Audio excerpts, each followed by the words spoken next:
All right, everybody, welcome back to another one-on-one with Jerry Hall.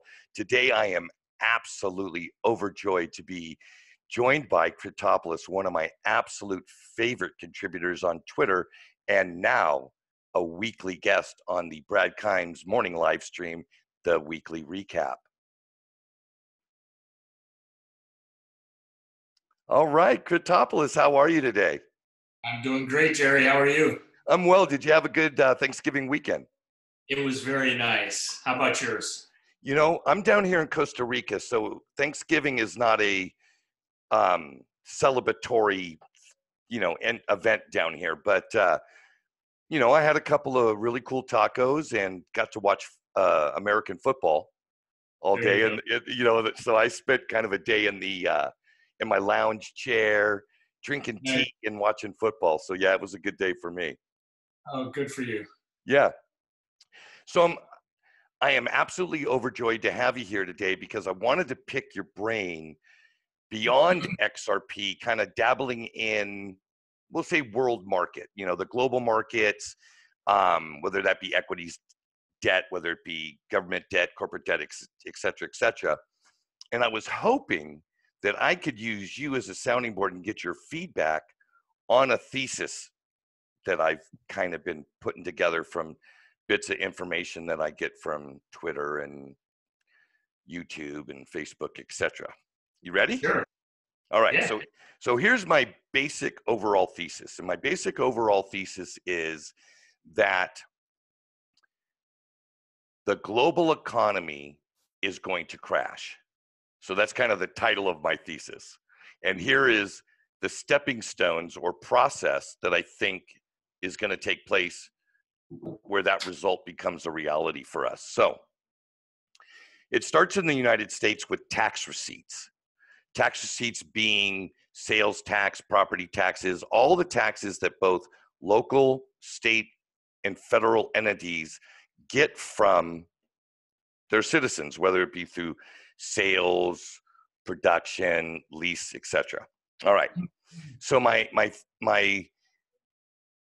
it begins with I see tax receipts, tax income declining, which is a major indicator that households are starting to spend less, whether they be buying clothes or buying less clothes, going out to restaurants less often, etc. Buying a used car instead of buying a brand new car. And I state that by I've looked at some indicators. I've looked at the cash freight shipping numbers. They're declining. New car sales are declining. The Case-Shiller index for real estate declining. New home starts declining, right? These to me are all things that translate into tax dollars. And so if tax dollars do continue to decrease, then the pension funds around the country that are absolutely dependent on that tax revenue to fund them, because the states and the governments have already spent most of the money contained in those funds on other projects throughout the years, Oh, yeah, absolutely. then we will begin to see a major meltdown in the credit markets as it pertains to specifically corporate bonds. Hmm. So if the largest buyer of corporate bonds slows or stops buying these corporate bonds, then the corporates won't be able to roll their debt, right? Which triggers another set of circumstances. If corporates aren't able to roll their debt, then they will be able to buy their stock back. They will have to fund their debt, which takes away the largest equity buyer in the country. You take away the largest equity buyer in the country, now valuations for companies start to go down. As the value of companies go down and their percentage of market cap to their existing debt goes up, creates higher risk, their ability to borrow money tightens. They call that a credit spread, right? And so I see this, it's like this spiral effect. And I wanted to get your thinking, from what you see and what you research and what you know, am I on the right track? Mm-hmm. Well, you covered a lot of ground there, that's for sure. But, well, I'll try to cover just a few things. Number one, you're absolutely correct in the fact that the consumer is the one that drives the economy.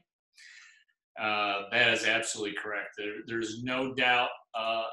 There's just, I mean, it's just, that's the way it is. It's always driven the economy. Small businesses and consumers, especially, have driven the economy. Now, the only thing I would argue with you about is the fact that that's not probably the first. The tax receipts are not probably the first thing to go, though. You're not going to get an early warning sign from tax receipts. That's going to come a little bit later because almost everybody will pay their taxes until the last dollar that they have because they don't want to lose their home. They don't want to, they don't want to be subject to fines by the IRS or worse by not paying their personal income taxes or their real estate taxes and that kind of stuff. You're absolutely correct in the thinking about the sales tax receipts, though. And the sales tax receipts, when those start to decline, that's kind of the first sign that we're going to get some decline in the economy because when the consumer starts to pull back on their spending, that's going to show up first. So that's a very, very good number to look at. But you can also look at defaults. So if they have personal loan defaults, auto defaults, student loan defaults, once those numbers start rising, that's an earlier sign because when people are strapped for cash, they're going to start pulling back on those debt payments, those loan payments. And that's probably the first thing. So you got your sales tax receipts and you got your auto loans and your personal loans, things that people will say, okay, well, I can't pay off my credit card debt this month, so I'm going to delay it because they're really strapped for cash. And that hits their credit report and they might get some collection agency giving them a call, but it's not going to bankrupt them and it's not going to put them in a situation where they're going to lose their home or something like that. So all the other tax receipts will probably be last. Okay. Yeah, and so then so I think those are actually really excellent things to look at. You definitely want to see those. Keep an eye on those sales tax receipts, especially because that's the first thing that's going to go as soon as as soon as those start to decline. It's probably, and especially this time of year. So you want to look at, as we get closer to the holiday season, the Christmas season here, what kind of spending habits are, is it declining from the previous year, the year before that? You want to take a look at a kind of a rolling like a year-over-year default index for 90, 60, and 30-day default rates. Absolutely. And do you know of one by any chance? Something that myself and the viewers could plug right into? Is there one that you fancy more than others? Well, there's a leveraged loan index from the S&P that you can take a look at. And so far in 2019, in fact, I tweeted about this just recently. I think it was yesterday. Defaults in the U.S. for leveraged loans are the defaults are approaching 30 billion for the year. But just in October, November, the defaults are nearly 10 billion, so about 33% higher just in October, November. So that is starting to get kind of critical. You can look at it's the LSTA leveraged loan index.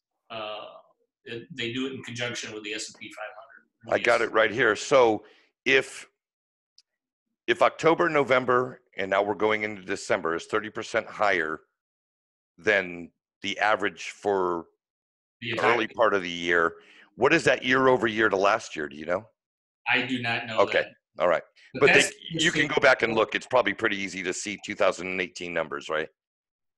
Yeah. They've got the, actually I think in the tweet I had a rolling 12-month numbers going back to 2009. They were very, very high in 2008, 2009. And now they're starting to ramp up again. Actually, they started ramping up year over year rolling 12 months in September 2015, and they started moving higher. But they're definitely shooting up very, very quickly just over the past 2 months. But really, it started in 2015. So we've had this growing, according to the government, we've had this growing economy. We've had this, economic stimulus that took place in 2008, 2009, and it started to move higher. And everybody says, "Oh, the economy is great. We've got the lowest unemployment in 30." And that's true. The only difference is that there's not much. There's a lot of deflation going on in the real economy and a lot of inflation going on in the financial markets. And right, so, and it's that dichotomy that is for me, disconnect, the reality versus the narrative. yeah, and you got to, You know what I mean? yeah, and you got to look at the bond market. Holy cow, we are at the highest level now. Greenspan has come out, I think it was about a year and a half ago, said we're in a bubble in the bond market. And now we're at 1,000-year interest rate lows. I mean, interest rates have never been this low across the world. We have been negative in parts of Europe for a while, Japan certainly, and no growth, low growth. And now they're starting to come into the United States. In fact, the president is pushing for zero rates or very low rates in the United States as well, to help with the problem that he sees with exports. The problem with U.S. companies and manufacturers not being able to compete in the world market. Right. Well, and here, that's another great disparity issue that I see. Correct me if I'm wrong, because I could be wrong. Again, I'm relatively new to all this. Yes, we're at 1,000-year historic lows for interest rates. However, there is a very, very, very, very small percentage that have access to that low interest money. The rest of it, like I did this, I looked. Standard consumer credit rates, specifically on credit cards, is as high or higher than they've ever been in the history of credit. So it's like, yes, there are headlines that say we're at historically low rates of interest for money, literally being able to borrow money for free. But that's only a very, very small subset of the world. The largest banks in the world have that access. You and I don't. I can't borrow money for. Right. When we talk about, if we were talking about loaning money, if you want to go out and loan money as a consumer, the interest rates are not all that low. I mean, mortgage rates are still at 3.8, 4%, 4.25, depending on your credit rating. Right. In a credit card, like you said, you're talking, the lowest I've seen is like maybe 7.5, but you can go all the way up to 15, 18%. And so they're getting money from they can go into the market and get loans from the Federal Reserve at the window for, 1.75, 2%. And, it's just, there's a huge disparity. So there's like I said, there's a deflationary aspect to this entire economic expansion. But on a loan basis, when we talk about low interest rates, we're not talking about what you as a consumer can go out and get. Exactly. It's what the large institutions can get. The institutions can go to the Fed. They can go borrow from each other. They can get excess reserves from different places, and they can borrow at very low interest rates. Not you and I as a consumer, because the only way that the banks are going to be able to make any money at all is to have that spread. Correct. And I totally get that. But another disconnect for me personally, somebody who's trying to understand this whole system, like I go look at LIBOR rates, right? 2-year LIBOR rates are up substantially to where they were 2 years ago.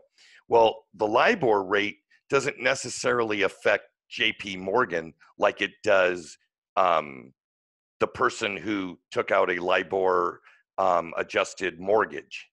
Oh, no, it doesn't. Absolutely. You know what I mean?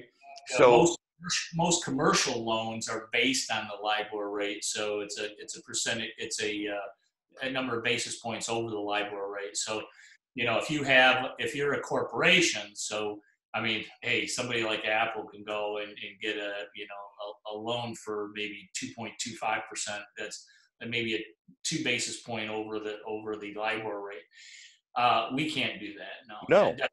And then they're using that, which is the absolute crazy thing about this entire situation that we're in with low interest rates is the corporations are loaning rates. And the government proposes this as a method of stimulating the economy, but there's a huge dichotomy here between what the corporations are able to borrow at and what was happening at the consumer level. So the corporations can borrow at very low levels.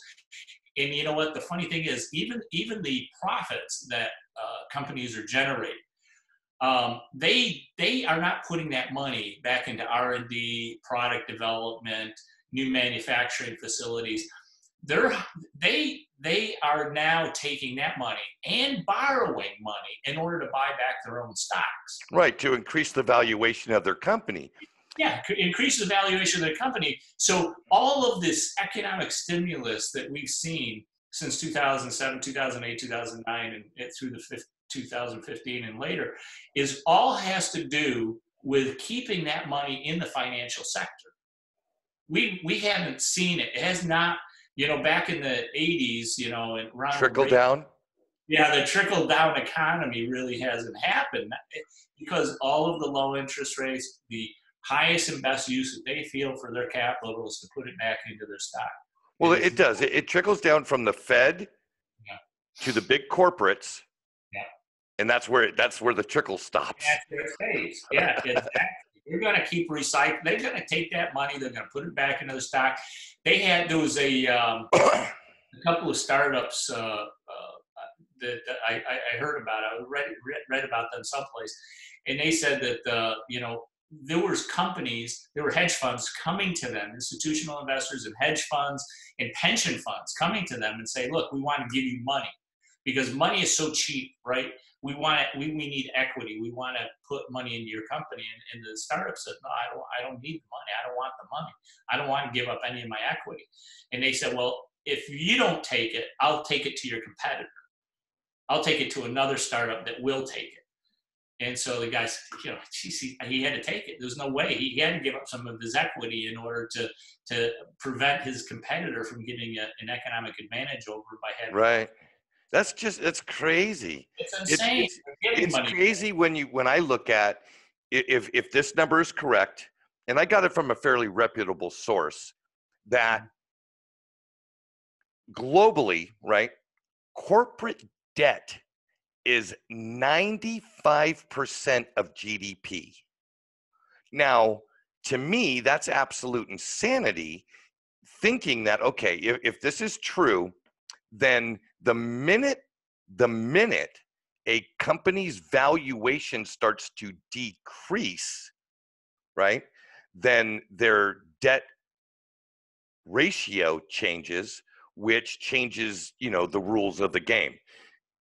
When it pertains to how debt is structured, there's investment grade credit, and then there's junk.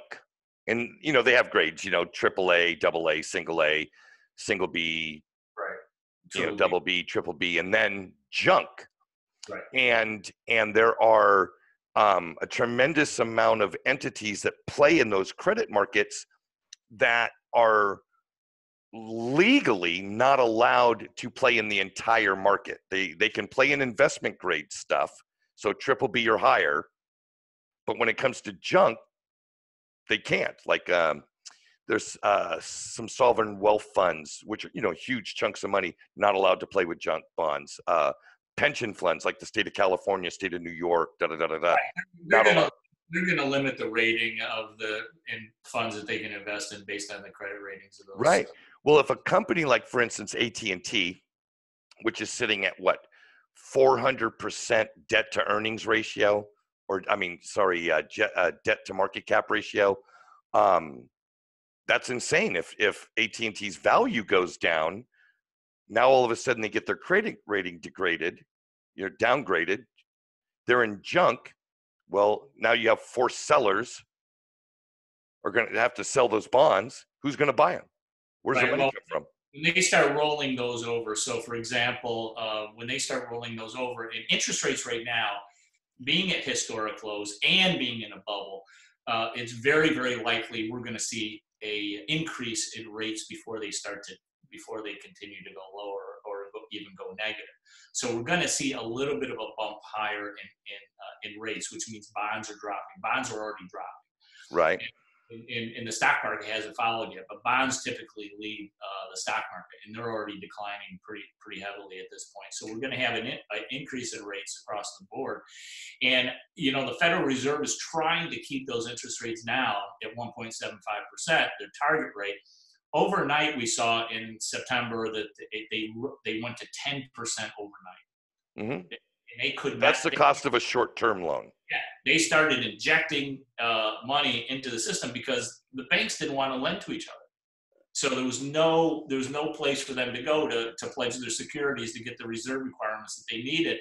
And so the rates went up to 10% when nobody wanted to loan other banks to the reserve. So the Fed had to step in, and then they started, as they said, it was only going to be a short-term thing. It was a couple weeks maybe.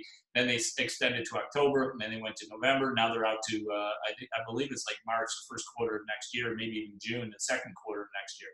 Which, so I'll tell you, matter of fact, I don't see that as a problem at 10%. Here is, if it gets paid back, here's where I think we run into problems. They're not going to be able to pay it back at 10%.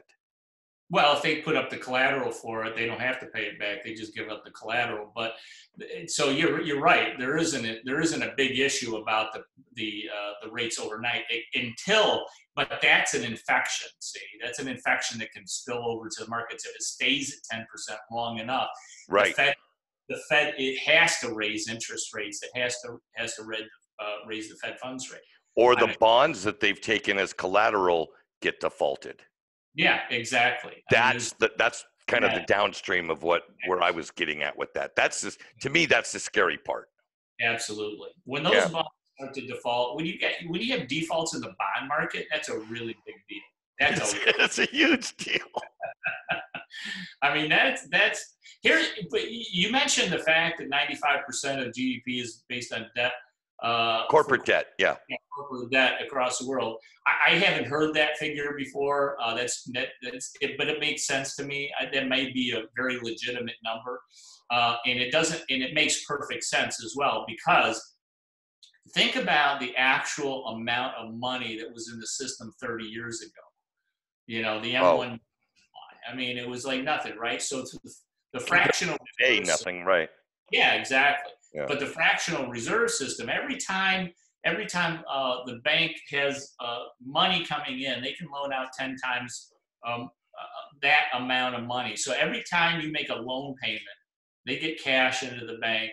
They can take that money and loan it out 10 times. And that has continuously happened over the years. So now we've got this balloon of credit that is out there. It's just absolutely insane. And it's not just the credit, it's the derivatives market. I mean, Deutsche Bank has $7 trillion in derivatives exposure.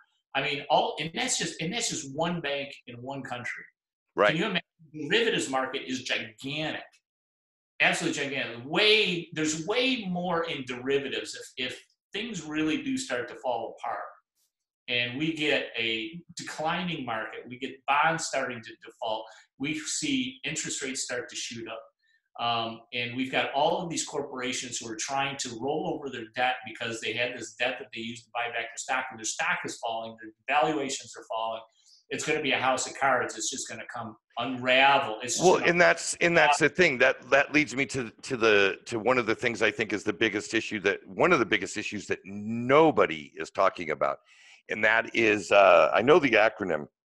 The acronym is ROTE. It stands for Return on Tangible Equity. Equity, yeah.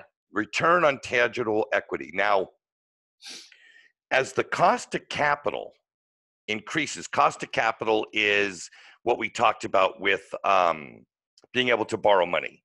So if I'm a bank I can only lend what I have on my sheet, right? What I have on my balance sheet and what I can borrow.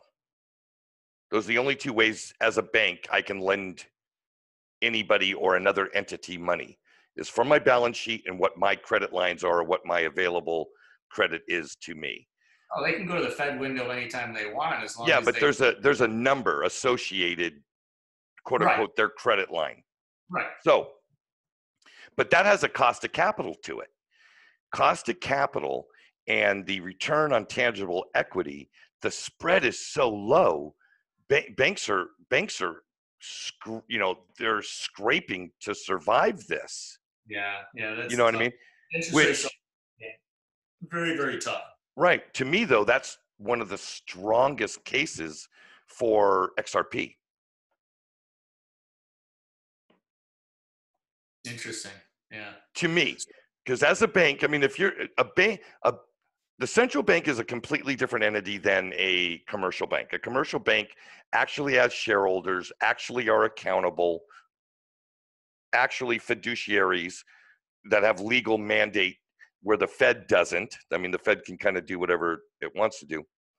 But, a commercial bank that has this fiduciary responsibility to stay in business and produce something for their shareholders is going to need, they're going to need a vehicle for yield somewhere.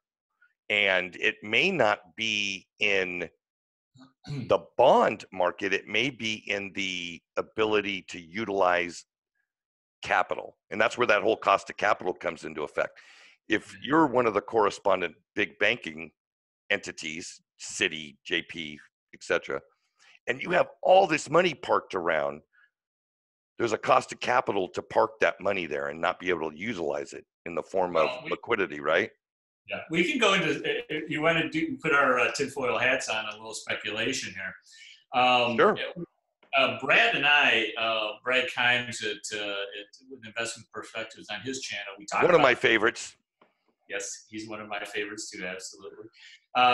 We've been talking offline. We've been talking about a few different things, and one of the things that has occurred recently, which is very, very interesting, is that we have this idea that in order to start replacing Vostro and Nostro accounts, okay, like you said, banks, especially the large banks, big correspondent banks, have capital parked all over the world, trillions of dollars.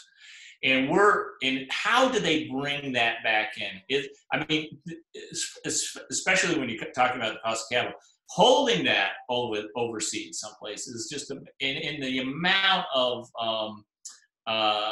the cost to that is just tremendous. And so if they can start bringing back, if they can start repatriating some of that capital, now they have a balance sheet that looks pretty darn healthy. They got a great balance sheet now.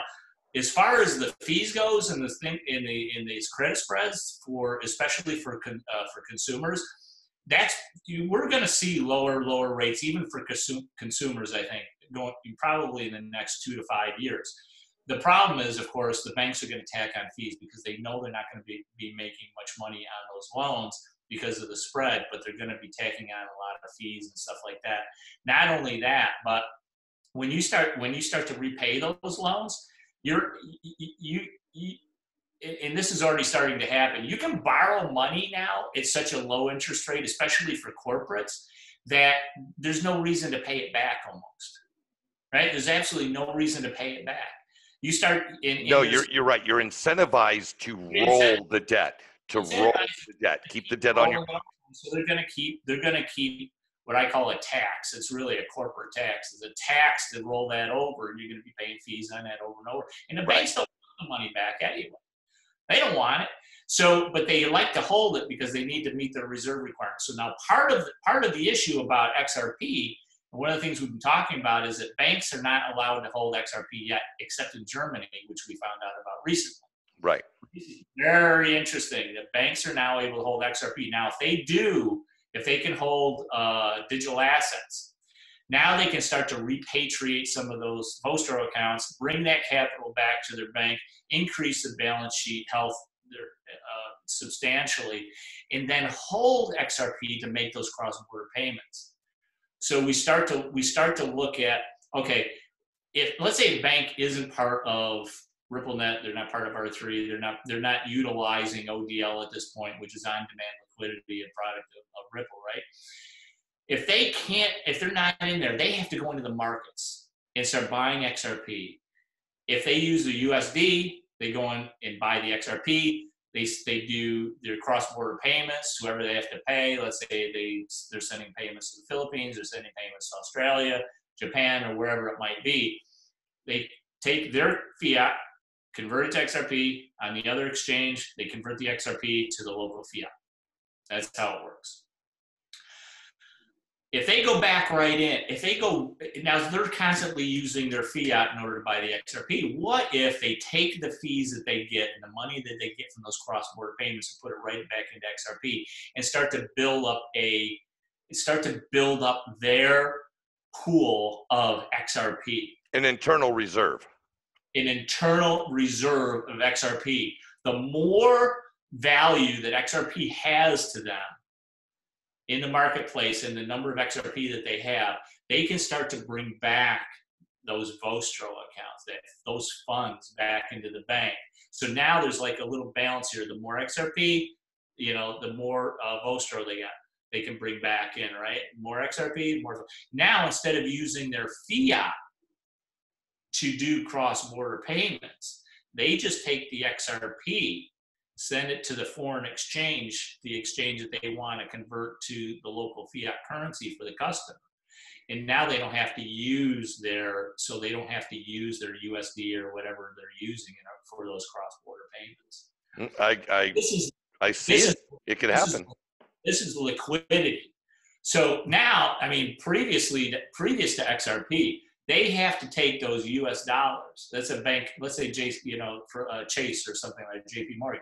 They have to use U.S. dollars, convert, and then send it overseas, go through SWIFT, all that crap, and then convert it to the currency. But if they have XRP, now they don't have to use their cash. They don't have to use their USD. The liquidity now all of a sudden is there for them. They can use it for other purposes. And as long as they keep stacking their XRP in a pool that they're using for cross-border payments. So at this point then, let's say they're not on RippleNet or they've been pre-allocated. This is another one of Brad's theories, is they pre-allocate this, the escrow that's been coming out. And they have been buying XRP through a hedge fund, for example, because they can hold hedge funds after the change in the Volcker rule. So now they can hold it in a hedge fund when regulations in the United States start come through, and I think that they will fairly soon, hopefully within the first quarter of next year. Now they can say, okay, I'm going to take that the hedge fund, we're going to take our XRP back. We're going to hold our XRP. And as long as they have a pool of XRP, they can do all the cross borders. And as soon as they run out, they go out and buy more. As soon as they do a transaction, they go out and buy more. And this is where the price increase for XRP is going to come from, in my opinion. I don't disagree with anything that you said, but I would like to circle back. You talked about regulations and possibly next year some clarity coming to that particular space. Something that's occurred to me, and this is a quandary for me, I don't understand it.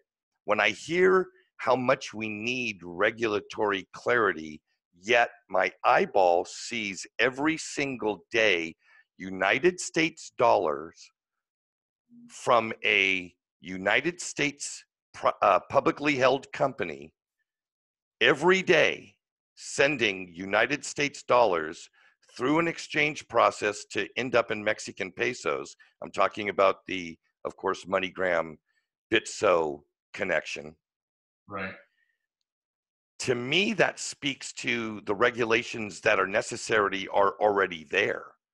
I can't imagine for the life of me that MoneyGram would risk one of their largest corridors for something that didn't have certainty associated to it. Yeah, well, MoneyGram's a regulated financial institution, but they're not a bank, so they're not under, right? So I mean, they can hold XRP, they can use it as part of their business. So I mean, they could probably take gold and say, okay, we're going to ship gold. You know, that's a So you very think it's the laws that that differentiate a financial services company to an actual to a banking license, having banking license. Okay. Because they're not taking deposits, they're not taking, they're not giving out loans to customers, they're not doing, okay. All right. They're not taking deposits, stuff like that. So they're a financial services company. They can hold it. There's no rule or regulation saying they can't. With banks, they have depositors, they have investors, they do loans. They have to be registered as a bank. Sure. So if an entity that currently has a federal banking license has to play by slightly different rules than financial services entities, to me, just kind of, I'm spitballing here, thinking common sense, then there is a green light for the Western Unions, for Apple, for Uber, for Airbnb. Nothing's holding them back. No, other than maybe corporate culture or what have you, but it's the same value proposition for Uber and Amazon and Airbnb that it is for Western Union, right? Well, and Amazon is doing cross-border payments on a regular, every single day, exactly. So is Uber and so is Airbnb. That's right. And every company that does business in other countries is going to have cross-border payment issues. Now, Amazon employs hundreds of people to do these exact transactions. And so can you imagine what would happen is they can streamline everything, make it faster, know exactly where their funds are going, know when a vendor receives the payments, and they can use MoneyGram as a treasury department to be able to do that. Now, sure.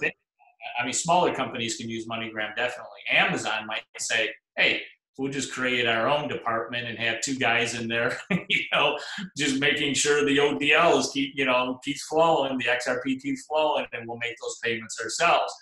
But certainly there's a lot of inefficiencies in the cross-border payment for corporations. And they have no rules or regulations saying that they can't, hey, if there's enough liquidity there, we can also stack XRP and we can do it right now. And then we can use that as a pool of funds pool of assets that we can pull from and send them to the Philippines, to an exchange there, and have it deposited directly into the customer's account or the vendor's account. There's nothing at all preventing them from doing that. Now, they also may be using the solutions that Ripple has come up with for cross-border payments for banks, because they don't want to create their own software to do all of these transactions. And especially after we saw a swell in HomeNet that Ripple had developed. Exciting. Oh man, that is the most exciting thing I've ever seen in this space in the 2 years that I've been in here. This is like Jay High at 139, who's a friend of mine, actually lives in this area. He and I were talking, and he said it's like Tinder for banks. Exactly. All you do is swipe. You want to connect somebody? You need liquidity. We got liquidity. That's HomeNet. And so now, institutions, but corporates and everybody else can use it. As soon as we get the regulation, the banks are going to have it too. Well, okay. For instance, if I was an Uber, an Airbnb, an Amazon, or what have you, I have to assume that they are plugged into the existing correspondent banking system to get their money moved around the world, right? They have to use a correspondent bank, yes. Where it's in their relation, so the ability to move that money isn't on Amazon, Airbnb, or Uber. It's on the correspondent banks that they're doing business with, right? And does every correspondent bank have a relationship in every corridor that's needed? They probably have to use various correspondent banks. Absolutely. I'm There's sure it's probably, not just one. I'm sure that yeah. Citi isn't the only correspondent bank that Amazon deals with, No, they're right? gonna. Yeah, absolutely. Right. They're gonna look at the bigger corridors. And the smaller corridors are not worth their time. I mean, they're not going to say, okay, well, we're going to send, $10,000 to Ecuador tomorrow. I don't think that's going to happen. The But small. something does happen. Something does happen. Let's play this They'll all the do way it. out. For instance, Uber or Yeah, they may do it, but the fees are going to be incredibly high. that's what I'm saying. That is the value proposition for RippleNet, in my opinion. Right. Because these companies like Uber, like Amazon, like Airbnb are pervasive everywhere. Yeah. They are. They're everywhere. I'm in Latin America. So I'm down here in Central America, and South America is just south of me. And I can go on Airbnb site and find Airbnb rentals in every country of, the 26 countries of Latin America. Right. Then you have all these island nations in between us and Florida. So you add those. I mean, it is, I don't know, 52 individual sovereign nations, so to speak. Wow. It's monstrous, Yeah. Yeah, that's crazy. but they're all, again, probably very low value, very low frequency. And so therefore they are expensive, and somebody is paying for that. Right, right.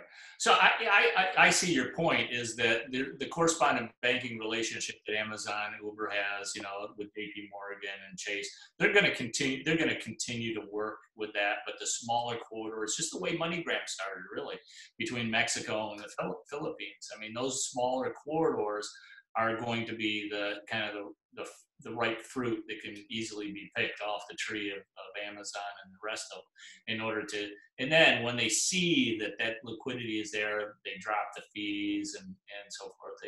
I think Amazon is smart enough to know that, hey, we don't need JP Morgan anymore. And that may not happen right away because they may rely on JP Morgan for other services, Sure. especially. But I think there's room for both to exist. So if there's anybody watching today that happens to know Jeff Bezos or anybody in his close circle, feel free to reference them to this video, Cryptopolus and Jerry Hall, talking about how we can save you in the coming decades ahead. Absolutely.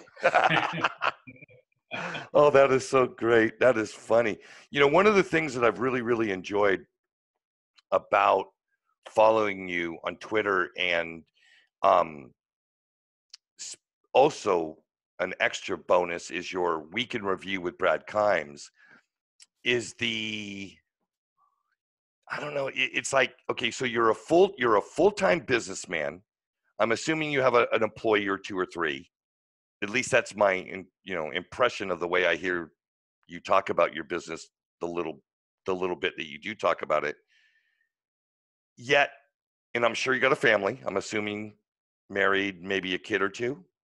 Or Four kids. So a father of four, a businessman running a business, responsible for some employees, and I'm certain that your business benefits clients. You have clients. It's not like you have one client. I'm sure you have multiple clients. Right. Well, I've done that. And that's a very, very busy lifestyle. Yet you seem to come up with all kinds of great info on Twitter, share throughout the day. You set aside time every Friday to talk to the world on Brad Kimes' stream, Investment Perspectives, streamed live every Friday. I think it's 10 a.m. Eastern time. 10 a.m. Eastern time. And we go usually about an hour. This week might be a little bit longer though, because we had a lot to talk about. We'll see. One of the best hours on YouTube, in my opinion. I love that week in review. Now I catch a lot of Brad streams throughout the week, but the week in review is my favorite because you're there, and I mean it's you're getting, it's like left cross, right hook, boom, boom, boom. I just love it. My question is, how do you find the time to do all of this? A lot of delegation. So Okay. I do have a company. It's strongmarket.com, Strong Market LLC. We create algorithms for trading platforms. So a lot of Oh, what we do, so a lot of, I mean, I do have a couple of employees, but mostly it's in the development of the algorithm. So I do a lot of the programming myself. I create the algorithms. We have outside developers that we contract with to put some finishing touches on a few things and make sure they operate correctly. And then we have a support staff for our clients as well.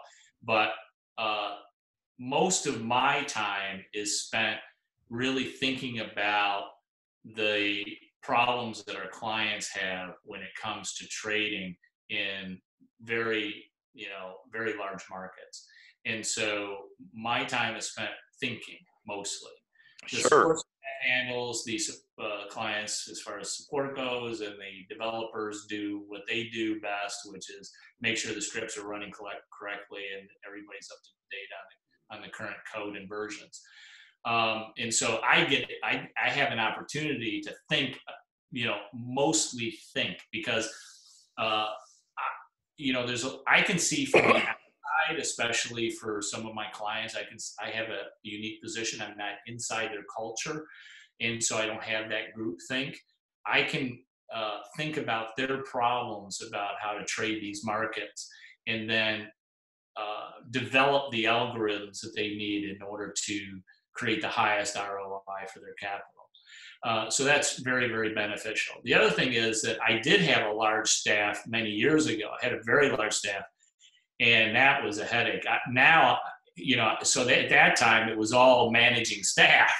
I mean, Right. I had very little time thinking about my clients' problems and how to solve those. Instead, I'm solving my employees' problems, And so I started cutting back. I started using more outside development. I started to have a small core staff of support, and we let our clients know, hey, we're here for you. We will stand in front of a truck for you guys. You guys are we are here for you.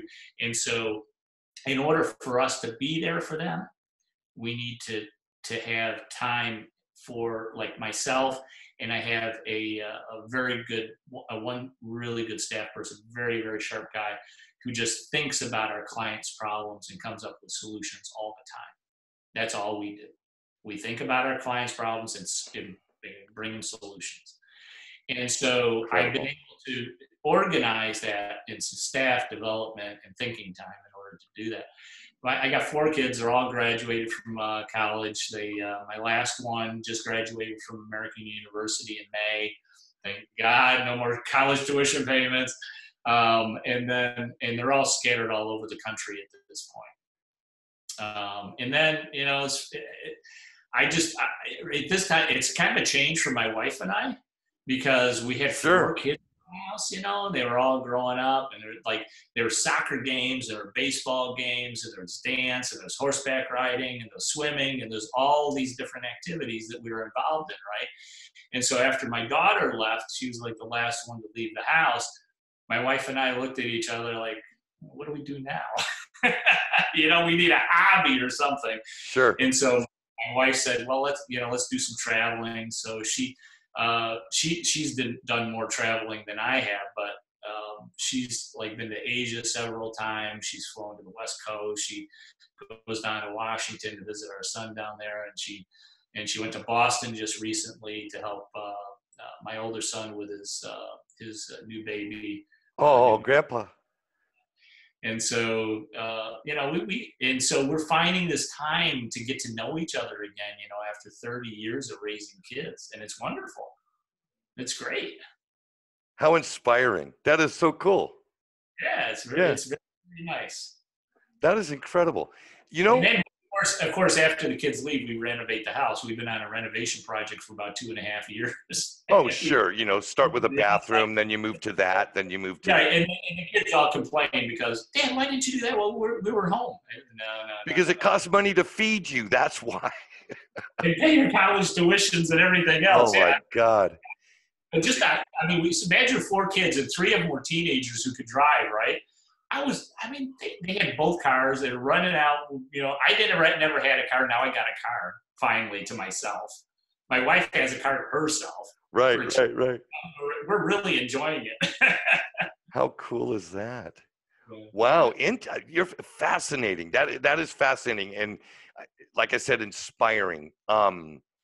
It's amazing to me how sometimes it's just through sheer commitment to someone else that we find ourselves being able to like push beyond boundaries or limits that we had always or thought we had.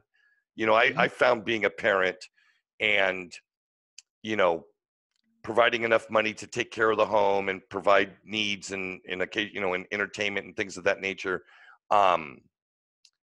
Before I was a father, I was like, man, you know, if I ever became a father, I would need to, you know, how would I do all these things that I would need to do? And then you become one, and it's like, well, you don't really have a choice to not take care of them. So you find a little extra, and then, you know, they want to get involved in something. So obviously you get involved with it. Anytime my son played baseball, soccer, basketball, wrestling, football, any of those kind of things, I was involved too. Right. Yeah. So not only did I have my work life and, you know, what little personal life I tried to have as an adult, I had his life.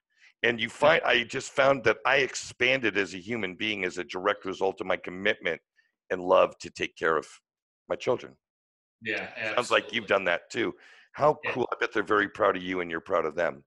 Oh yeah, absolutely. I mean, it's just fantastic. And, you know, no one was able to make it home for Thanksgiving, but they're all coming home for Christmas. So that'll be awesome.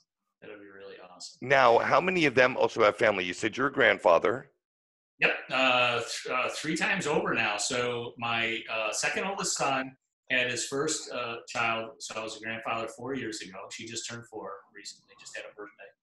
And then my third oldest son or my second oldest son and my oldest son had a baby within a week of each other back in March. So now I've got 3. Yeah, 3 times. Wow, you're gonna have a big, happy family come Christmas. That's cool. Gosh, Right yes. on. I think that's really neat. And I still don't see myself as a grandfather, but it's kind of the 4-year-old calls me Papa. So okay. you know, so it's like, you know, okay, good. It's not grand. Papa is good. I like that. Well, I'm you know, obviously I can see you on video, and I'm assuming we're contemporaries. I was born in '65. Oh, I was born in '57. Oh, okay. Well, you're holding up very well. Thank you. Keep doing what you're doing. You don't look a day over 57. Oh, well, thank you very much. I've been on keto for about 2 years, about a year and a half. Oh, good for And you.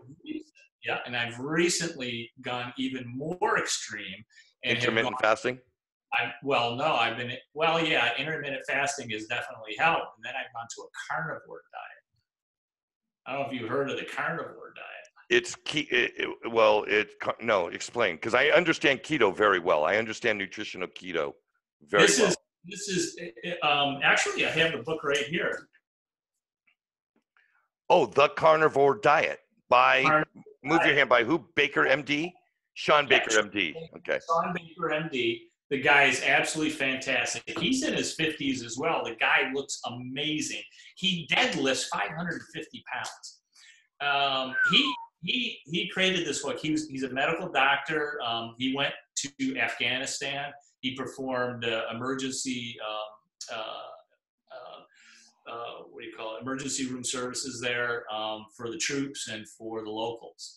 And he came back from that, and he completely changed his diet. The book is brand new. It only came out like about a week ago, and I got my copy, and I haven't even read it yet, except for the introduction. But he's also on YouTube. Sean Baker MD. Sean Baker MD, sure. Yeah, check him out because he is amazing. All he eats, and he's been doing this for a couple of years, is meat, and he drinks water. And that's it.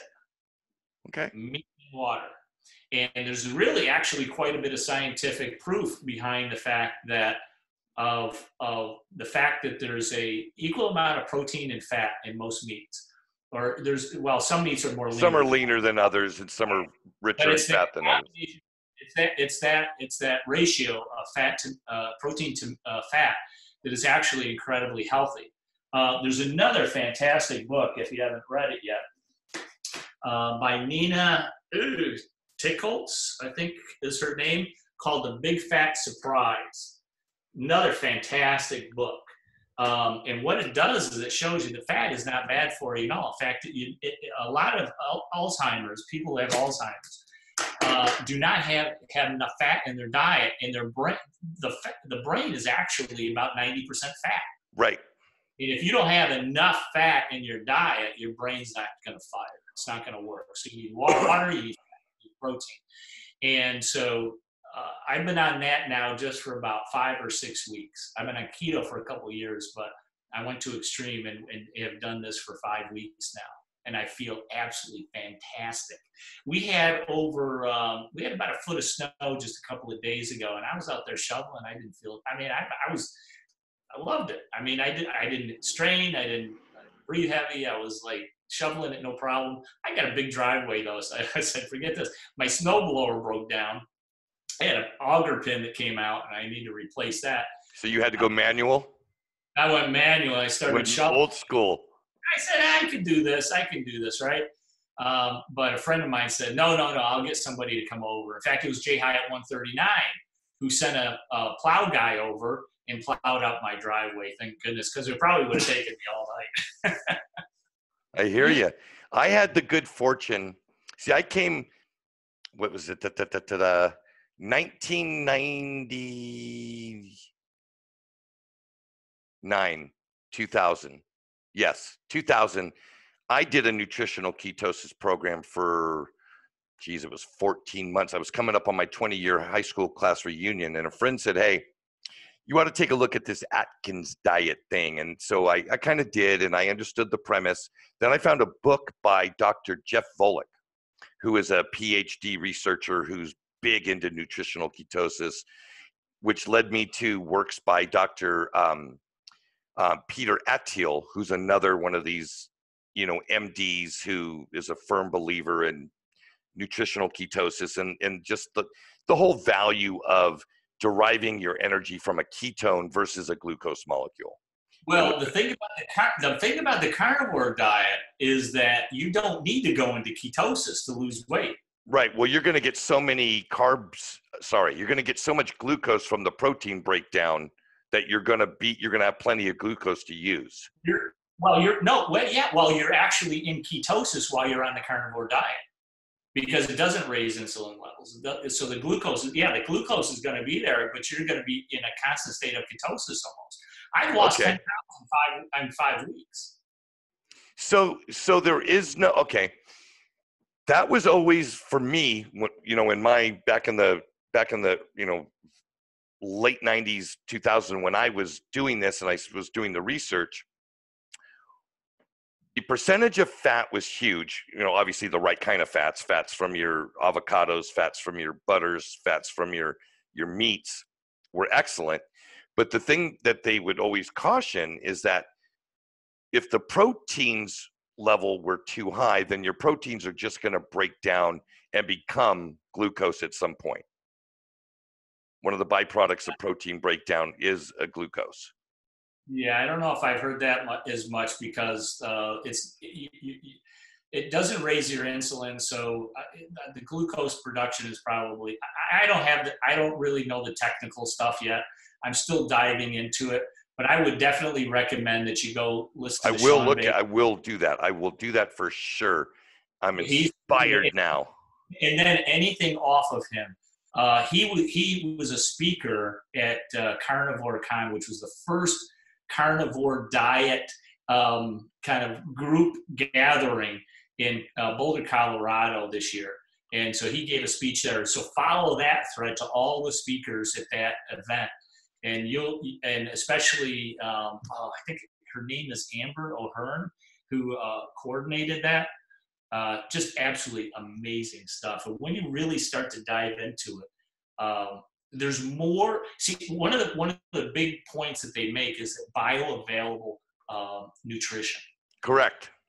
That's So huge. bioavailable is huge, and you get more of that in beef and organ meat. So like beef liver, stuff like that, is Absolutely. much, Kidneys, bladder.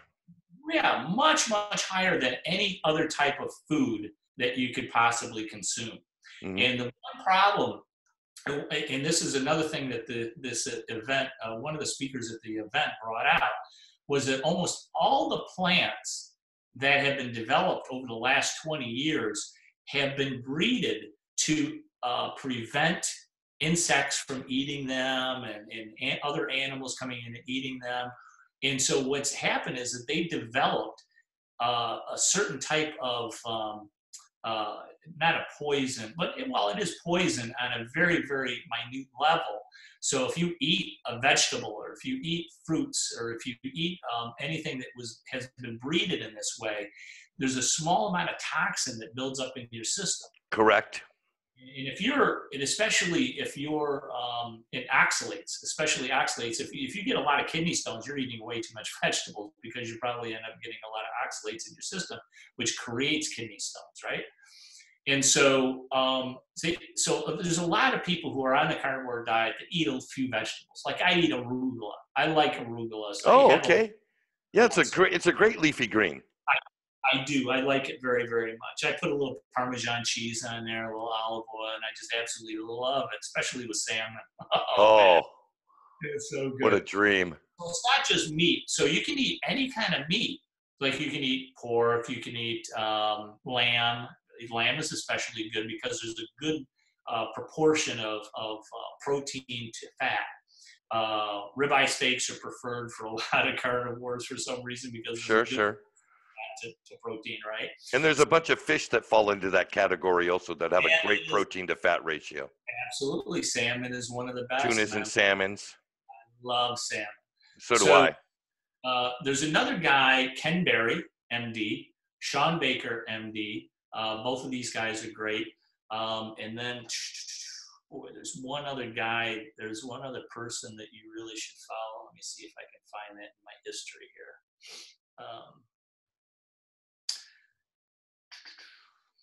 They're just absolutely fantastic. If you dive into it though, definitely start with Sean Baker. Well, he's a new name to me. Like I said, I come from 20 years ago looking into this, when it was basically the gateway into nutritional ketosis was Dr. Atkins. And the folks that I was getting turned on to back then, who took that work like a step further, right, is Dr. Peter Attiel, Dr. Jeff Volek.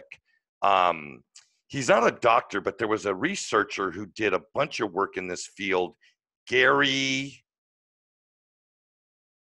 did a big New York Times thing, got a write-up, big famous guy. Gary starts with an, I forget, I'm sorry. Gary something. Gary Timmons, maybe? No. Go ahead, 20 years, I've forgotten some stuff. But I was impressed back then. I did like 14 months, amazing results. I went from 250 pounds down to 186, and it was all, and I just leaned out. It's not like I lost. Matter of fact, I gained muscle mass through the process. Oh, that's another thing too. I had a problem just walking a couple of miles. Oh, okay, I'm 62 years old, but I don't care about my age. I feel strong again. Yeah. I was starting to lose muscle mass, and it's like, man, this is really bothering me. And I went to my doctor, and he wanted to put me on testosterone cream, and stuff like that. And I said, nah, I don't really want to do that at 62 years old. I said, is there any solution? No. So they only prescribe medicine. They prescribe whatever they have in their toolkit. A pharmacological agent. Pharmacological solution, right?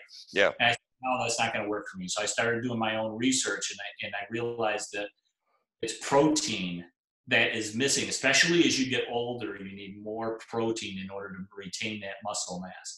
And I have felt stronger now than I did when I was in my early 50s and even my 40s. It's amazing.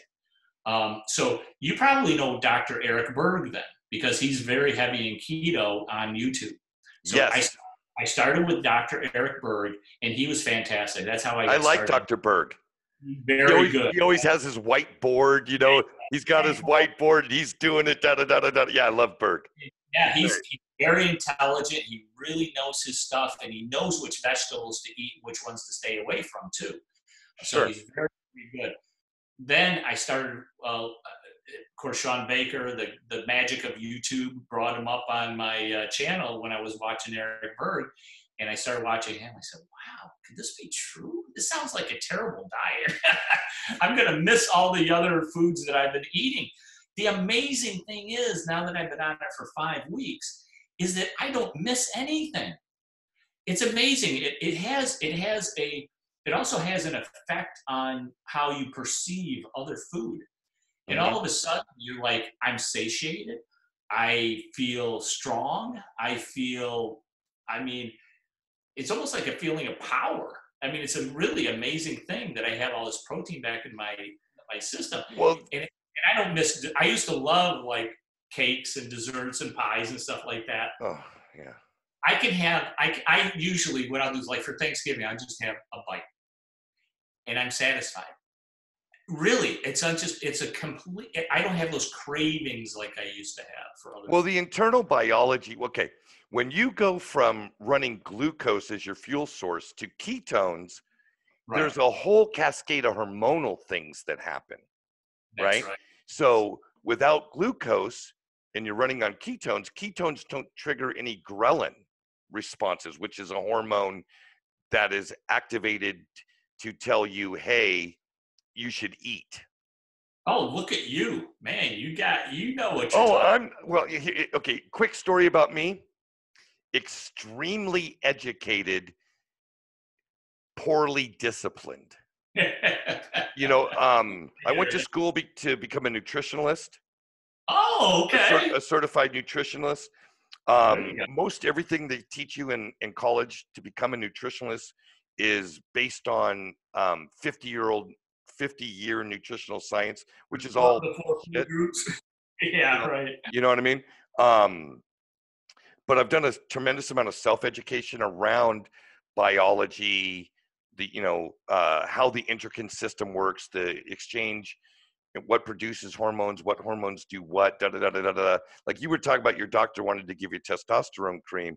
Well, you're getting enough of the right micronutrients through the macronutrients that you've decided to eat as your food group. You're getting a correct amount of the micronutrients that create that hormone, your T1s, your T2s, and maybe even decreasing your free-flowing testosterone so that your testosterone that you have is being utilized, right? Right.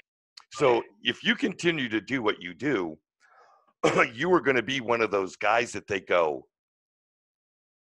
there's no way you're 85 years old. You look like you just turned 60. Yeah, No, it's true. I've seen them.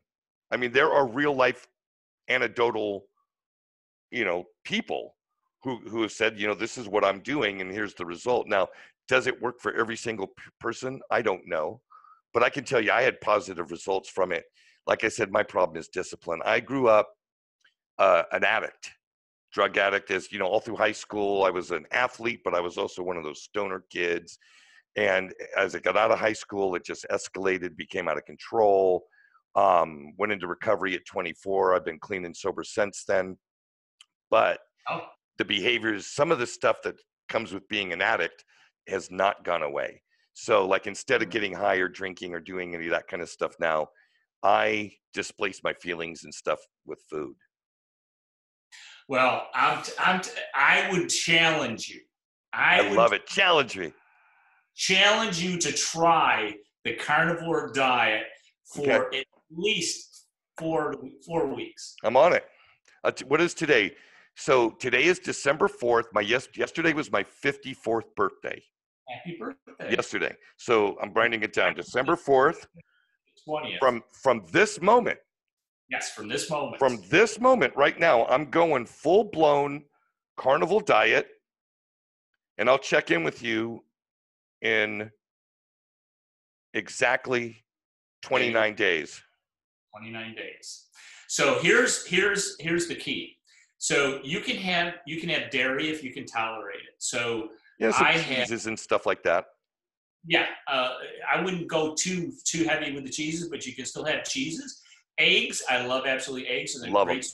protein. So eggs, bacon, absolutely fantastic. Egg and bacon in the morning, and usually I have a couple stacks of hamburger Uh-huh. breakfast with the bacon and the eggs. Oh man, it's incredible. So now dinner, you 2 meals a day. Stick to 2 meals a day, and if you're not hungry, don't eat. So if you feel like hunger's coming on, you grill up a little steak, a little sirloin. Now here's with the leaner cuts of meat, you have to add some fat to it, right? Right. Because you don't have enough. So if you don't have a ribeye or something like that you can eat, you can do like a sirloin, but cook it in butter and smooth Right. over it so you have a little extra fat. Exactly. It's a combination of protein and fat that satiates you and also gives you the balance that you need in order for the bioavailability of the food. Absolutely. So if you stick to that 2 meals a day and drink lots of water, water is Lots your of only water. drink. I'll tell you what I will do also. I will do an intermittent fasting where I'm in an 8-hour feeding window. So most likely it's going to be 10 a.m. to 6 p.m. That'll be my 8-hour window. I'll write up my little thing. I'm on this, Dave. I'm on this shit. I'm starting right now. And make sure you check out Sean Baker's videos, every single one. And it's not just that he's talking about what he eats and how he exercises and stuff like that. All of his videos have these stories of amazing things happening to people when they go on this carnivore diet. One person had Alzheimer's. It was all of a sudden he's like clear as a bell. It was his son who put him on the carnivore diet, and he said he didn't even know, his father didn't even know his name, and he said, "What have I got to lose?" And now look at him. Yeah. Well, ketones are amazing. You can go back. It was. I mean, it was just amazing. Amazing. Like I can remember early in my studies learning about the benefits of ketone for patients who have histories of epilepsy. Yes, I think that was originally how it was developed, right? It was exactly. That's exactly how it was found. As a matter of fact, I believe in the early days, it was olive oil was their primary fat source to supplement. And so to understand brain chemistry and understand fuel, whether it's just like if you you drive an automobile, do you put gasoline in your car? Diesel, actually. It's a how would it run on gasoline? Not very well. Well, no, not in a diesel. No, because diesel is compression oriented. Its pressure is what ignites diesel fuel, not spark. Gotcha. Oh. Right. So, and it's the same thing. You know, we're this omnivore, so we're capable of surviving on almost anything. But that doesn't mean that what we've been taught over the last 70 years is the right thing.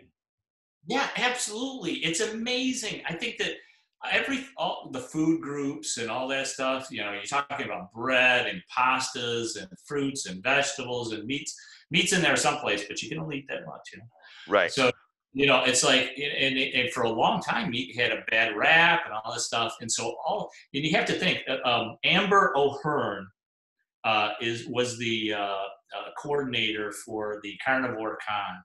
Okay. And if you go to her website, which is, if I can find it someplace in here, I believe I have it here someplace. Good old Irish spelling of O'Hearn, O''H. Yes, it's O''Hearn. Hearn. Got it. Good old Irish girl. Yep, she is. And she has a website. There's a couple of. In fact, I'll send you some links. Okay. Please but do. They really they're actually quite scientific in their approach to this diet, and they know it's counterintuitive. It's very counterintuitive. In fact, when I told my daughter about it, she goes, oh, I don't think meat's not very healthy for you. And I said, are you kidding me? I feel fantastic. It's just absolutely amazing. And so there's a lot, I mean, especially for vegans. I mean, oh man, you mentioned the fact that you're only eating meat, man. You think you're in a crypto community battle, Oh, the like, tribalism. Yeah. I Well, mean, that's what it's like. But the results, I think, speak for themselves. So check that out, and good for you. I'm And on I'll it, check man. 29 days.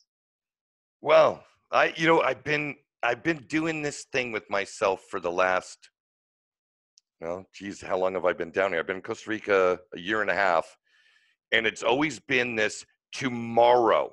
Tomorrow I'm gonna, you know, eat better and do more and da da da da da. And yesterday I had my birthday, so I did do one thing. I resumed my hour-long walks. I did it again this morning. Now I'm going to incorporate a nutritional element to it. So if I increase my physical activity and I restructure my caloric intake nutritionally to meet the goals that I have for my physiology, right? Yep. Then it doesn't matter if it happens in 5 weeks or 10 years. It's kind of like my XRP investment. I know it's going to work. Exactly, You and know what I mean? you don't have to count calories because you're eating meat, and you just eat until you're full. You're right. And the thing about fat is that you get satiated easily. Yes, and You it do. stays with you for a long time. I haven't eaten since 7 o'clock last night, and it's 2 o'clock in the afternoon. I haven't eaten. I've had water. That's it. And I bet you're not that hungry. Yeah, I'm not even that hungry. I'm getting there. I'm saying maybe I could have something, but I'm not. Let I'm me not. let me ask you this. I When have you plenty of when you started, right? When you started your ketosis, right? Your journey into energy. this, That was there horrible. was a conversion. Yeah. Now, I'm curious, did you just stick with the plan or did you go out and get like keto sticks? No, I didn't get any keto sticks or anything like that. The All only right, thing. so you've never done the urinalysis things and to No, see your ketone levels. Doesn't no. matter. You know you're rocking. Right, because watching Dr. Berg on YouTube, he said, if you can go 12 hours, okay, so the first step is 8, then you go 12. Now you're in ketosis. If you can go 24, you're in super ketosis. I've done 24 a couple of times. You mean 24 hours, No, no carbohydrate intake? nothing except Nothing water. intake. Except water. The fasting, which is excellent for cleansing. That's the other side of the equation, is that we've been taught, right, for years and years and years, this eat 3 meals a day thing. Well, it's proven that your body needs X hours, and it's generally 16 hours of absolutely nothing to digest before it goes into a process of cleansing. Yeah. To clean itself so that tissues can expel their toxins and get Right. new nutritionally sound input in. Interesting. Yeah. Very. You know what I mean? And Very. it's that cleansing process Right. that allows us to, well, it's like your car. If you don't change your oil ever, eventually stuff comes up, right? Yes. Well, Yeah. that's what glucose and toxins do to the system. If you don't cleanse them out, you know what I mean? So as we get older, maybe exercise isn't your thing. Maybe you'll discover, and this is one of the greatest things I discovered in this process, sweating, going into a steam room. Oh yeah, Yeah, yeah, yeah. The Jewish folks used to call them svitzes, and they would have these big bathhouses with steam rooms and stuff because they learned that it's through sweating that you ramp the body into a cleansing state. You know, the liver gets to what is it, 103 or 104 degrees. The liver starts producing these detoxifying elements like superoxide dismutase, which go through the blood, hit every cell in your body and say, expel toxin, cleanse, clean. Interesting. Very Yeah, it's interesting. amazing stuff. I have a place in Washington D.C. that we bought a few years ago that has a sauna. So I There will you definitely go. be using that a lot more. Yeah, so it's kind of interesting how how one thing can lead you to the next thing. Yeah, You know, and that was absolutely. my investment journey. You know, I went from having a little money back in like 2015, I invested in some cannabis stocks. I made some money, did some stuff, found out about digital assets, right? Found out about XRP, but I would never have went from not investing to putting all my money in a digital asset that I don't know anything about. It was a process. I went Right. from here, learned about this, then I kind of graduated to this, and then boom, I found the greatest digital asset ever created. And here I am getting to talk to an incredible person like yourself. Well, that is interesting. Now, did somebody tell you about XRP, or did you read about it first and then investigate it for All yourself? right. I was an investor in the traditional equity market, specifically in higher risk cannabis stocks out of Canada. And I Right. made some money. I made some money because I'd gotten into some of those companies early. They did a Good for push. I made some money. I took some profits, kept some money in the market. Came down to Costa Rica, got some dental work done in my eye surgery. And it was at the bar of the hotel that I was staying at that the bartender was talking to me about Bitcoin futures.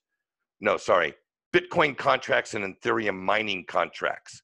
He had been investing in mining of cryptocurrency, and he mentioned Ripple. January 2018, I get home, February 2018, I'm studying this stuff because I'm interested in anything that has huge upside. I'm going right. to look into it. So I'm looking into it, and I went, Bitcoin, Ethereum, but this XRP thing, this Ripple company, they're actually really doing something. And it seemed like even though the market was consistently month over month going down, the news coming out about tangible, real value added elements to Ripple's infrastructure that adds value was coming every month, sometimes every week. And then it got to the point in late 2018 where it was Right. every day, something that if I was in the equities market and investing in a company and that was getting that kind of news, their valuations would be skyrocketing because this is Yeah. tangible stuff. Signed Right. contracts are tangible things. That's right. Right. It's an asset. It's a value that is just absolutely amazing. I mean, you can't Exactly. you. I mean, anybody who does even a small amount of research on all of these digital assets, I can't imagine anybody not coming to the same conclusion that you and I did about XRP. Right. I mean, the team, the push to adoption, the number of players that are using it, their board of directors and where they're coming from, and their employees are just top notch. They Growth, had year over year growth. incredible. It, Yeah. there's a startup like Digital Asset Investor. Shout out to him. Every time I watch one of his videos, I have never seen a startup in my life that can sit down with the IMF, the chief of the IMF, Right. central bankers all over the world, and it's just unheard of. You don't see some of the other digital assets sitting at a table with central bankers, getting your picture taken with the IMF staff and the BIS. I mean, it's just unheard of. Well, I think, I'll tell you my honest assessment of the overall market.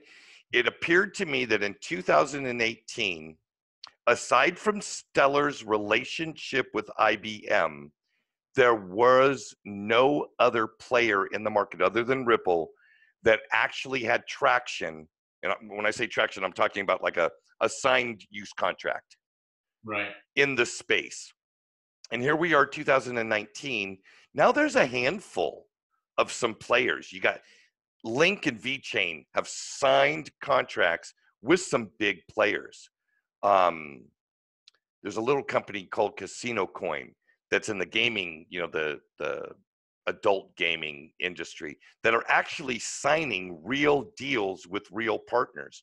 So it's not just Ripple, but although they're the biggest and in my opinion the best, there is something really incredible going on for our overall space when it's more than just one entity making real legitimate headway.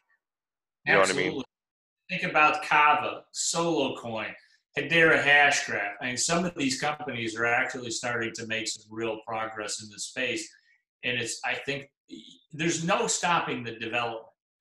You Right. know, one of the things, as you know, as an equity investor, is that, sometimes these things take time in order to develop, and everybody starts to recognize the value in this space. But when it does hit, boom, it's just incredible. Like, I mean, think about Amazon back in the 90s, and then after the dot-com crash, they went from $105 down to $5. Well, that's 95. They got lumped into a Yeah, space. that's right. Exactly. That's exactly what's happening with XRP, and that's how I see them Right. as emerging out of this space. When we do have that bull run, when we do have that value recognition in the space, they're going to emerge out of that, stable of coins, to dizzying heights, in my opinion. We talk about use case and we talk about a lot of things in between crypto Twitter and we'll call it crypto YouTube. One of the things that's occurred to me, and I'm actually doing something about it. I don't know if it'll take off or not. That's the God's honest truth. But I have this thing called Crypto Espanol. It's basically just a YouTube channel, Twitter, Instagram, and Facebook page. I take English info, translate it to Spanish. There's a very large, 630 million people Spanish-speaking population between Europe and the islands in between Florida and Central America, and then you got Central America and South America. And one of the things I was thinking, okay, so I can do information that can present an educational component, but then there's like a boots on the ground kind of thing. And I thought, what about a consultancy? I didn't go get a master's degree in crypto economics, but literally every single day I'm studying something in the digital asset space or something close related, whether it be modern monetary theory or, fractional reserve banking or, what have you.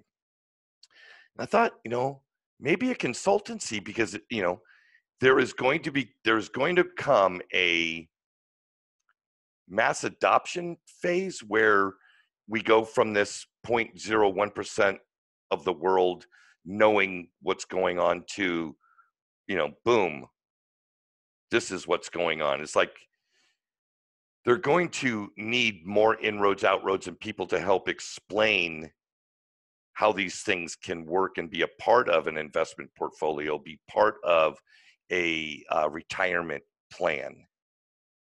Right, exactly. So rather than custodying or becoming either, it appears to me, at least right now, that the CFTC is the one who's going to provide the regulatory oversight for digital assets, including XRP, not the SEC. The SEC might play another role. Maybe they're going to, if ICOs are, become a thing again, if they roll out, then the SEC might take over that portion of it. But then the digital asset is going to be under the regulatory authority of the CFTC. So if you became, let's say you became a commodity trading advisor or something, like now exactly, you're trading for your clients, but a consultancy wouldn't have those regulatory requirements of registering as a commodity trading advisor. And you could probably, if you're not actually buying and selling for your customers, just providing advice and information. That's actually that is probably a fantastic idea. I've been thinking along those same lines of adding it onto our current business. You would be incredible for that. That's why I brought it up. See, you have what you have, which is different than what I got going on down here, is you have the state that you live in, and so you have state law and federal law. Now, where those two intersect, I'm not sure. But I'm in New York State. It's the toughest state. You're in New York? Okay, well, there you go. We know the hurdles you got to climb are substantial. However, there's only about a half a dozen cryptos that I can actually purchase as a dealer. Right. Right. Yeah. That have that bit license thing. Down here in Costa Rica, I've done the research. Two things. One, Costa Rica is a crypto friendly nation. Like they have laws on their books that you can pay an employee up to X% of their salary in Bitcoin. Oh, wow. Cool. So it's pretty open in that respect. What I would need to be a consultant for financial services. Now, this is for any investment. This covers gold, silver, equities markets, bonds markets from an advice standpoint. So this is information to influence a decision. That's a very important little blurb they put in there. Information and advice that will influence a decision. Then I need a financial services license. But it's not that it's not like insurmountable to get that. It's not the worst thing. Right. And So down even here, oh, go ahead. at least, so even if you don't buy and sell for your clients, just to provide advice with the intention or with the possibility of influencing a decision, you'd have to have this license. Right, but it's not that big a deal to get. Right. Now, we differ from you folks in that if I was taking client money, creating an account on my own custodial entity, whether that be a cloud service based thing or a cold storage unit thing or whatever, or just tying in through affiliate relationships with gold and silver brokers, crypto exchanges, what have you. Right. The license doesn't change, the bonding changes. Now all of a sudden there's a whole poop load of bonding that goes associated with that. Now that's capital intensive. Right. Because it's a direct it's like insurance in that it's volume related. So the size of my bond has to be equal to the portfolio value of the portfolio. Right. Right. Exactly. So it's kind of like just an insurance thing, but that's capital intensive. I think I would just do the consultancy thing. But I was thinking about that because it's a thought that I have in the back of my head. But talking with you and what I know of you, you are like that perfect guy. Yeah, so we've been thinking about it now for a few months of adding that as an add-on service, and so we haven't really started to dig into the regulations that we would come under, but we'll dig into that and take a closer look at it. But we've been really studying the space. I say we, it's myself and the other person I mentioned earlier. Sure. Been thinking about client issues and problems and coming up with solutions is that some of our clients have asked us about cryptocurrencies and about digital assets and where we stand on them. And we think, just like I did think about the internet back in 1996, that it's going to be the next big thing and it's going to be probably bigger than the internet. It's going to be pervasive across the economy and almost everything that in the next 10 years, it's going to be incredible. It's going to be huge. So you really if you're thinking about doing this consultancy, I highly recommend that you do it because you want to ride that wave of the market. And we're still in the very early stages here, but I have a feeling that pretty soon this thing is going to start to ramp up. We're going to have early adopters. Now we're starting to get into the mainstream a little bit. No, I agree 100%. And like when I think of you, this is the picture I saw in my head. I saw you not directly facing customers. I saw you in a room at a whiteboard with your partner in front of 30 TD Ameritrade, advisors. Mm-hmm. Right. And they're sending you and your team all over the country for your fee, and you're a subcontractor to them. But you are informing the informers. You're bringing to the forefront the backstory because all those people are going to need to get educated. And there really aren't that many people to educate the necessary amount of financial advisors that are going to be coming down the pike. That is absolutely true. Thank you for laying out our plan for the next year. That was the picture I had, whether anything ever happens. But I just saw that in my head. I said, Dave you have the ability to take complex thoughts and ideas and convey them in an articulate way that can be easily understood and digested. That's a valuable skill. That has been my focus since I started in business in 1999 on the internet. Yeah. Absolutely. That has been my primary focus. Sometimes the way I describe what I do is my mind is a factory. We have a lot of resources, a lot of input, a lot of little bits of this and a little bits of that, all thrown into the mind, and then I try to spit it out in a cohesive and comprehensive little information that other people can actually understand. And right. So I've been thinking about that for a very, very long time. Well, you do it very well, sir. And thank you so much for bringing those skills and those talents to this space. I feel enriched having the ability just to spend this short amount of time with you. And I'm hoping the audience does also. Well, thank you. Yeah. So we're going to air this interview on the platform called On the Chain. OnTheChain.io can be found at OnTheChain.io.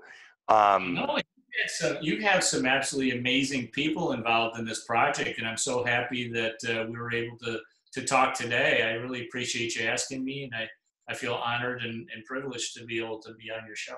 Well, you're an absolute joy, and it's only 2 more days before I get to see you again on the weekly review on Investment Perspectives with Brad Kimes. That would be at 10 a.m. Eastern time, folks. So tune in there. Continue to tune in right here, one-on-one with Jerry Hall. Until next time, Pura Vida. Goodbye. Thanks, Jerry.